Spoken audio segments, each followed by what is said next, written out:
It's strange because you do get such a thrill and such a rush out of finding what's essentially Tupperware.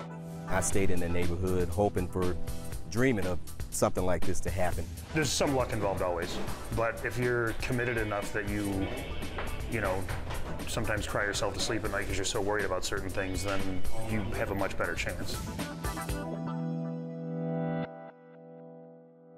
Hi and welcome to First Block, and we're coming to you from downtown Detroit where the food trucks have taken over. It's a great chance to try something new. And that's what we're doing on First Block. We're looking at people who are trying new things. How about the planting of a forest? It's been years in the making and it's happening in a most unlikely place. We'll dig into the world of geocaching. It's an international treasure hunt, and even our own Ben Bailey has decided to hide a cache of his own. But we're going to start with the story of three chefs, three really good friends who already have really impressive resumes, but they've each decided to branch out into something new, spreading their wings in Detroit's new and exciting food culture. Chef, traveler, and writer Anthony Bourdain once said, "Meals make the society, hold the fabric together in lots of ways that are charming and interesting and intoxicating." Bourdain also called Detroit the city where everything good in America came from. These three men are testing both theories. Dave Manicini is the chef and owner of the wildly successful Supino Pizzeria in Eastern Market, Detroit's top Zagat-rated restaurant. For 19 years, Mark Djozlija worked with the ultimate celebrity chef, Wolfgang Puck, as executive chef with his fine dining group. Andy Holliday was executive chef at Michael Simon's award-winning restaurant, Roast. I met up with them at one of their favorite new Detroit restaurants, La Feria. I'll have to ask you to stay out of this question because I'll ask these guys. Obviously, the food culture in Detroit is changing, which is great, but is it a good thing or does it say that we're not quite there yet when the Zagat Survey comes out and a pizza place is the #1 restaurant? That's hilarious because I actually said that to him. We were having a couple of drinks, we had the Sugar House, we had a couple of drinks, and I said, first of all, I want to cheer Dave to say that you're the #1 Zagat-rated restaurant in the city of Detroit, and I also want to say how appalled I am that a pizza place is the #1 Zagat-rated restaurant in Detroit. You know what I mean? It's funny we said that. I love him. He knows. It says something about Detroit's restaurant scene that an unassuming pizza place, as fantastic as it is, gets top honors. It also says something that in a city with dire financial problems, new restaurants are opening. Quite a few of them, actually, especially downtown and midtown. I know for a long time, it seemed like it was forever before you get anybody down at City Hall to understand the value of a food truck. But what does it take to make you think a great food city? That's complicated, probably. I think a lot of options. Right? The more diversity, the better. So we have that. It's all spread out though. So I think the concentration of down here, downtown, midtown, and all the neighborhoods here would be great for people. Most cities you can walk around and hit 100 restaurants, no problem. And so I think the density of it is a major issue here. And when we created our restaurant, and I talked to Andy about it, same as him, we're trying to create something that we would seek out if we went to another city. You know what I mean? So if we were like, we went to go to San Francisco, we say, where would you go? We talk about these cool places. We wouldn't have places like that where people say, where would you go in Detroit? Things like that. Just trying to start elevating it, just what Andy said, the more the merrier. I mean, if I do my job right and we take care of our restaurant and have great hospitality and great food and great sexy drinks, and then people will come back. You know what I mean? And they may come to Andy's place and eat dinner and then have a drink at mine, or vice versa. You know what I mean? And create a destination where they come bouncing around. And if the bar is raised, it's a good thing. Like if you're making me like work a little harder, cool. Like I gotta, pushes everybody. Everybody's kind of on the same page. We're all like, we all want good things down here. But Mark, Andy, and myself all live in the city. We love living down here. And we want to see more success stories down here and more great places. Mark and Andy are each foregoing the stability that celebrity names and already successful restaurants allow to strike out on their own for the first time. What looks more like an archaeological dig will be Selden Standard on 2nd and Selden in Midtown. Yeah, it's hard to envision sometimes. We're actually kind of standing in the back kitchen here. It's a little bit overwhelming, but it's a really fun process. Andy and his partner Evan Hansen envision seasonal food served small plate style, sourced as locally as possible. Yeah, I figure I'll be bellying up to this bar right about here. There's a lot of pressure, absolutely. There's a lot of buzz and hype about the restaurant. Absolutely, I feel the pressure. I need to live up to that. It's a very risky business, we know that, but we feel that we understand the market. and we understand good food and service, and I'm not saying it's going to be easy. Wright & Company is in the space that was once the Wright K Jewelry Company ballroom on Woodward and John R. in downtown Detroit. We have the beautiful dark wood, the white marble, the brushed metal chairs, and the oxblood leather booths.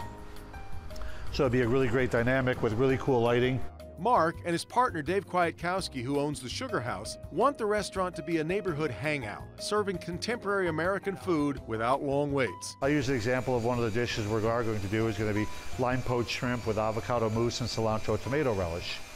So if this avocado mousse is done ahead of time, the lime poached shrimp is done before service starts, the tomato relish is there and marinated before we start, the dish could almost be executed as quickly as I just explained it to you.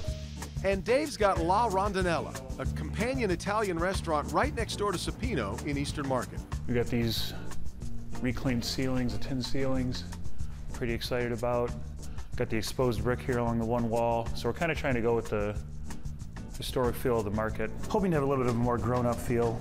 You know, we're gonna actually have full tableside service. We're gonna do some pastas, we're gonna do some meat dishes, a couple appetizers. Pizza will still be available, but a pretty tight menu, one-page menu. Hi guys. You look fantastic. Oh well, I feel a little overdressed actually for the evening. Well, this is not pop-up attire. Occasionally the guys share a kitchen for a good cause, like Animal Hour, a fundraising dinner for the Michigan Humane Society. In a culture where foodie is a real word and chefs are rock stars, dining out has become an interactive experience shared between friends and on Instagram.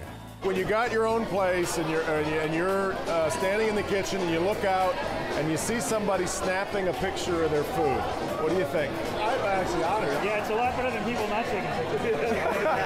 Complaining about it. I'd rather you take a picture of it than say, like, what the hell, what is this thing? I always love asking chefs about what they like about someplace else, not just where you're cooking, but in fact, I always like Molly Abraham's chunk in the Hour of Detroit about asking the craving section where chefs go when they're off. I'm curious about, I'll let each of you talk about other dishes in particular and restaurants that you really admire and like. Andy, how about you? Lately, we've all been going to this place, El Asador in Southwest. Great joint. Really awesome Mexican spot. Everything they do there, everything, soups and seafood, you name it, tacos, it's fantastic.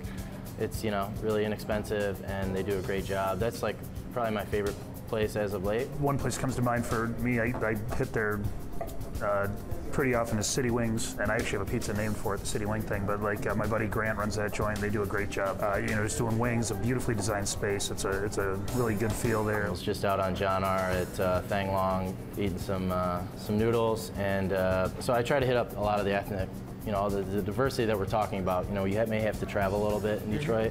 Now tell me a food trend that absolutely drives you crazy that I will not be finding in your restaurants. I don't do the molecular gastronomy stuff. You know what I mean? Nothing I have to eat with tweezers? No, and I think I've been to some restaurants because I eat out a lot and I travel a good deal, and I think that some of it's very cool. It's just not what I do. To each their own. I'm more traditional cooking techniques, but you know, a lot of foams and things like that just aren't not my cup of tea. So I'll let other people do that. The foam was starting to slide, I think, a little bit, unfortunately, off the radar. How about you? Something that I don't dislike this thing. It's all over the place all of a sudden in the last 2 years is poutine, which I've actually never had it in Montreal or Northern Canada, but like all of a sudden every menu. Oh, and it's good. It's good. And it's delicious. I'm not hating on it. I'm just saying, like, does everybody? But yes, it's good. And it's delicious. But every menu that comes out has to have their own version of poutine, and it's like, you know, like, let a couple guys do that. That's cool. But like, that's a really good point. Wright & Company, Selden Standard, and La Rondinella are on every list of the most anticipated new restaurants. But they're just part of Detroit's evolving food scene. Popular pop-ups are finding permanent homes. And the quest to bring 3 Michelin-starred dining to Detroit has been getting national attention. The industry is very glamorized now. People are into it. They think, you know, the celebrity chef and chefs are coming out of the kitchen more. And, you know, I guess we're on TV now, right? But there you go. But in the end, it's a hard career and something that you have to be very passionate about. And that kind of passion leads to places like this. Mark's Restaurant is actually the first of the 3 to open. Welcome to Wright & Company. It is absolutely spectacular from its 2nd floor perch overlooking Woodward Avenue. It's just glorious, and as you can tell, there's a lot more to come. There's a lot more to come on First Block as well. Coming up, searching the world over for a piece of Tupperware. No, I'm serious. We'll dig into the world of geocaching with Ben Bailey in just a moment.